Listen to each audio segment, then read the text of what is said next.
Hey everyone, it's Insanity Girl X here, or you can call me Sanity. I just wanted to do a streamer 101 kind of session with you. This for me is just some tips that help me get through and what I've learned from in the past 18 months or so that I've now been streaming for. So just before I head into it, I just want to give a disclaimer that before I continue any further, I completely understand that some people may ask me and comment probably why I'm doing this when I'm not a very big streamer myself. And well, not really. There are other streamers that are newcomers or in the same position as me or have been, and they need some tips to get them through a hard time or something like that. So that's my plan. And without further ado, I'll carry on. So tip number one is that I would advise you to stream games that you want to play, that you like playing. Don't be afraid to branch out into different genres or variety games. But if you don't like it, no harm done. Don't worry about it. I would say choose variety over the same game constantly as well. To me, it gets boring, but that's your decision. So, me as a viewer rather than a streamer, I don't want to see someone constantly playing the same game. So if they're constantly playing Fortnite, constantly playing COD, or constantly playing something, that's going to bore me. But then at the same time, I understand that that's your favourite game. So for me, sometimes it's nice just to have a little bit of variety in that stream pattern. So tip number two would be a schedule. So it's completely up to you whether you do a schedule or not. Some people prefer it, some people just physically can't. I'm one of them people. I am a shift worker and it's basically impossible for me to do the exact same days every week. So I can't do a set schedule. But due to this, I think that providing that you give some leeway and you give people notice, I think they're quite happy that people don't have a schedule or can't have a schedule.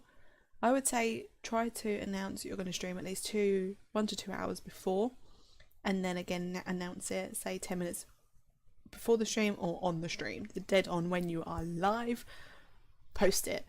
And whether that be on social media or whatever platform you're on, do it, because when you announce it, I think that's going to get all your old viewers and more viewers at the same time.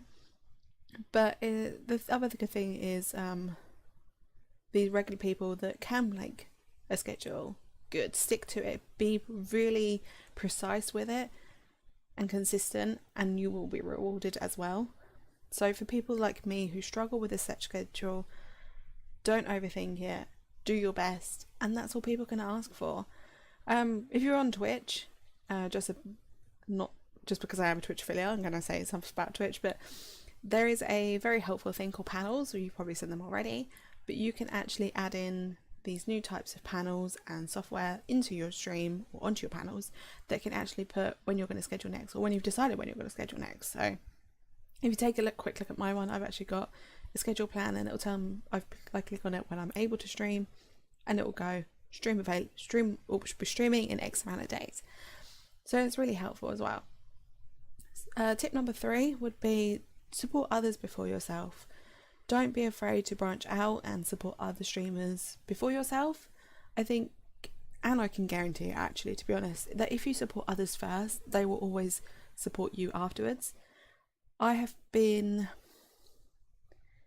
streaming since July 2018. I only went to Twitch in August, and then October I became affiliated. I wouldn't have been able to do that without some support group communities out there.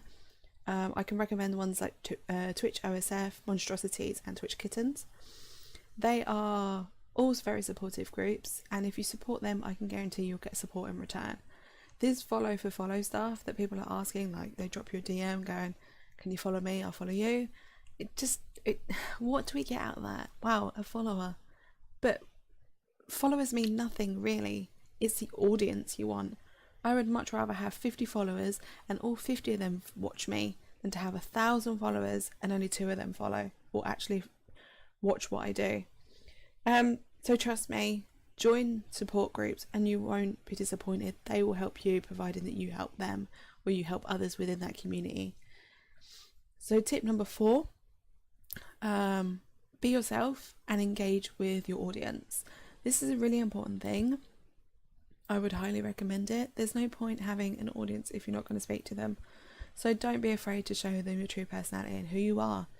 And if you're like me, totally crazy, totally nuts, then just do it. Just be yourself. Viewers love to watch people that be themselves rather than someone who isn't and try to put a facade on. That's probably a big word, but people prefer to see who you are than to see someone who you're not. And sometimes that can show through as well, so be honest and be true to yourself.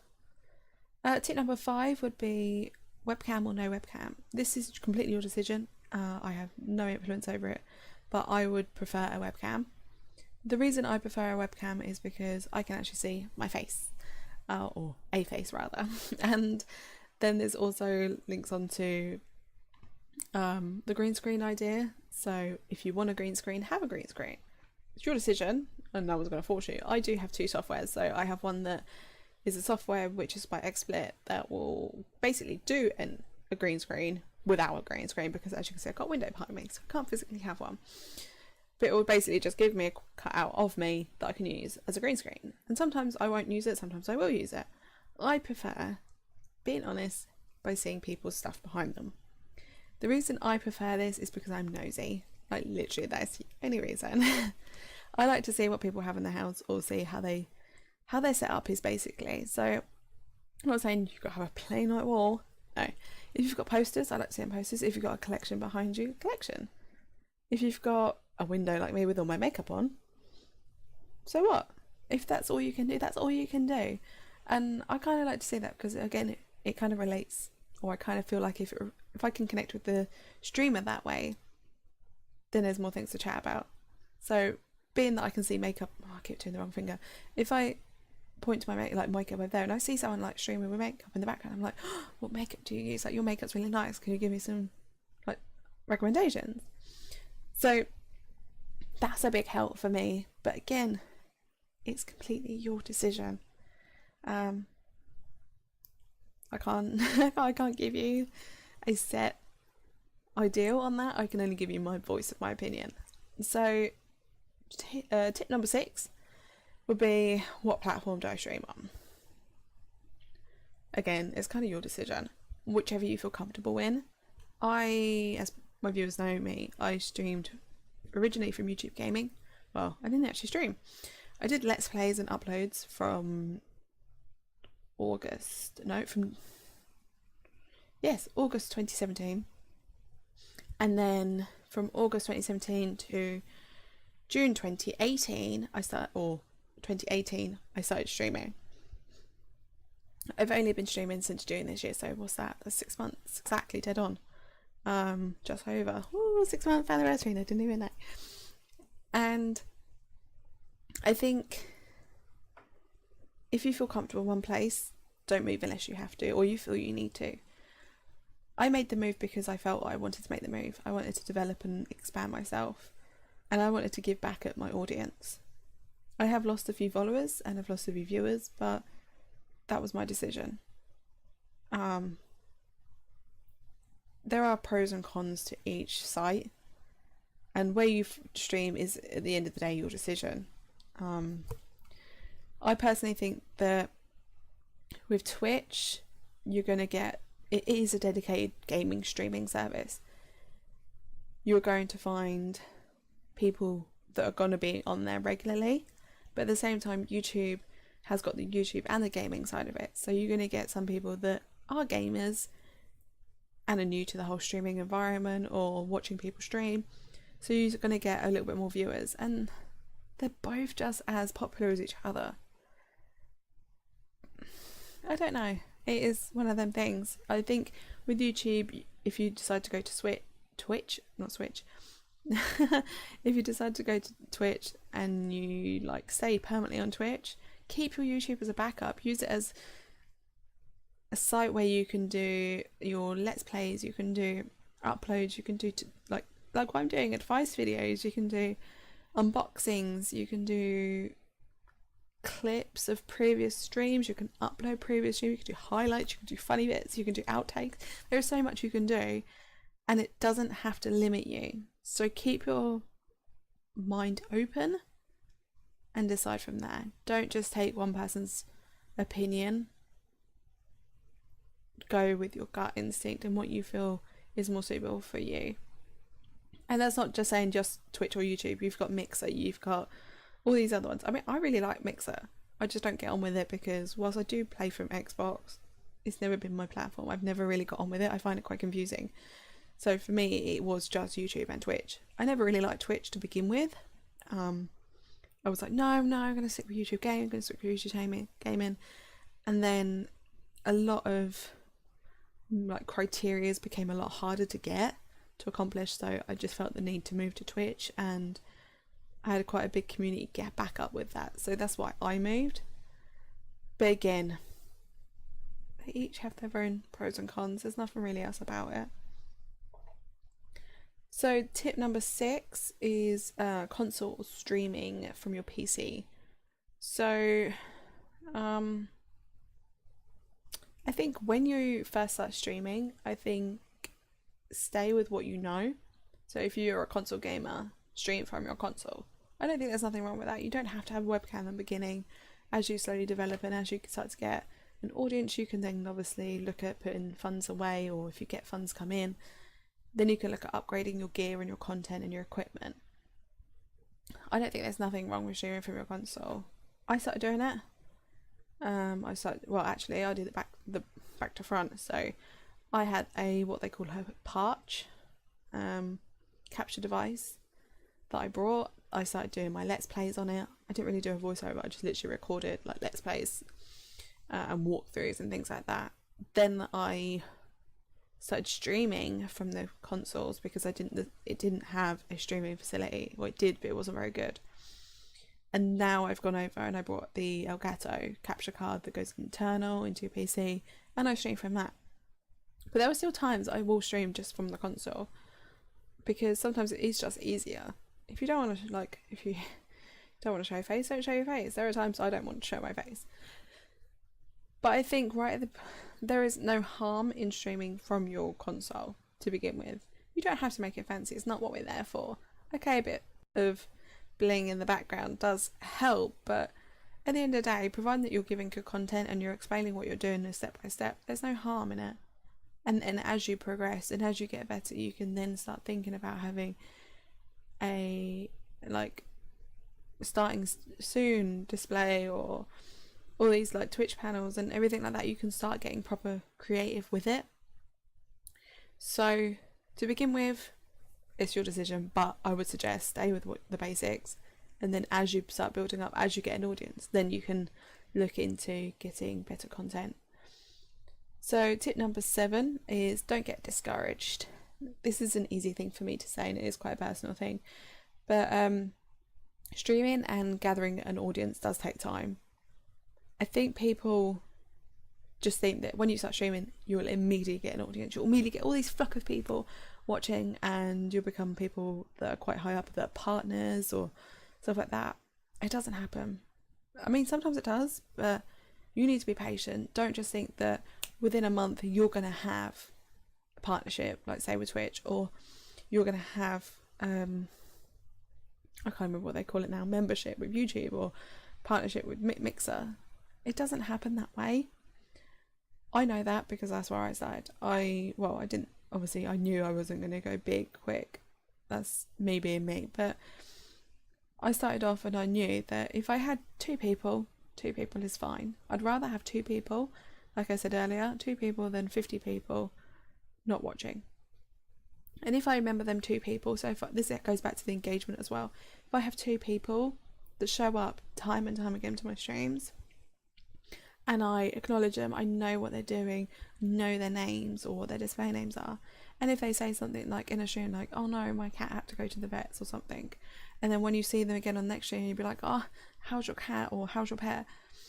They will then go, oh, you actually they then feel like welcomed as well. And I think that's a good thing because it just shows that you care as well. And like I said, I'd rather have 2 continuous supporters than 50 non-supporters or people that just pop by once in a while. And don't get wrong, like lurkers and people that just physically can't chat and stream, fine. I love you guys because you guys are our supporters, you're our base. But again, at the same time, when you get people that do chat to you, do comment to you.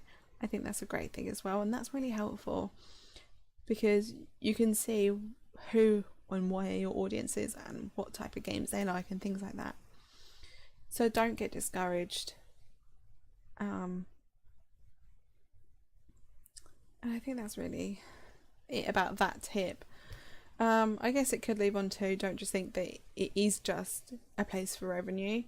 Don't think that just because you're streaming you're going to get money instantly as well. A lot of people I've seen like that, they're like, oh, I'm just like streaming on Twitch, I'm going to be a millionaire. No. Don't get discouraged. Again, don't think that because you're playing a game that you're going to get money, and don't feel that you haven't got money because you're doing a good job. If you start thinking that it's just money orientated, I think you're going to get discouraged a lot and you're not going to want to do it. It's going to become like a regular job and it's just become a chore. You don't want to play the games that you like because you feel you're not going to get what you want. And at the end of the day, I don't think that it should be all money related. Okay, money does come into it, like obviously if you're not working and you need like something like that, but there is times and places for it. And I think just constantly going, help me stream or watch me stream so I can raise X amount of money, and this is for a good cause, or like, yeah, just don't overdo it. And at the same time, don't expect that you're going to become a millionaire very quickly, because it's just not going to happen.